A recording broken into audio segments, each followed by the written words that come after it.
le dégoût ou l'amour. Tant d'émotions que l'on ressent au quotidien et pourtant, pas de mode d'emploi pour choisir le bon chemin. Beaucoup parlent des émotions mais peu en ont la compréhension. On parle souvent des émotions comme quelque chose d'incontrôlable, complexe et intime. Et la plupart du temps, c'est vrai, je ne suis pas là pour le nier. La majorité des gens préfèrent les garder sûrement pour plus tard. D'autres les retiennent jusqu'à ce qu'il soit trop tard. D'autres encore essaient de les cacher, les engloutissant sous un sourire léger, jusqu'à ce qu'un beau jour elles finissent par ressurgir, montrant en nous ce qu'il y a de pire. Alors oui, on parle souvent des émotions, et de ces gens, déstabilisés émotionnellement, cherchant désespérément un soutien, un pilier auquel se raccrocher, un phare dans la nuit, une personne proche à qui se confier.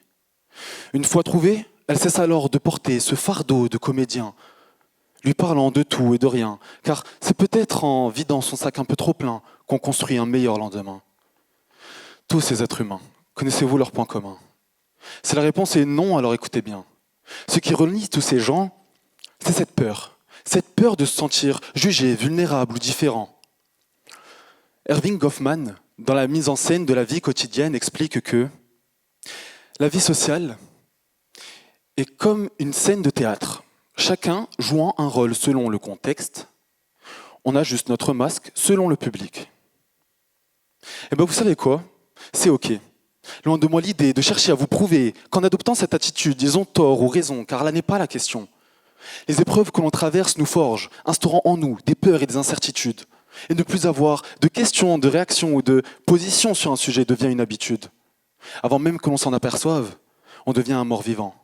Un potentiel qui s'éteint à petit feu, un lotus bleu qui se fane avec le temps. Le pire, c'est qu'il suffit souvent d'un rien. Une remarque déplacée, de regards pesants à longueur de journée. La banalisation de nos émotions venant de ceux qu'on apprécie.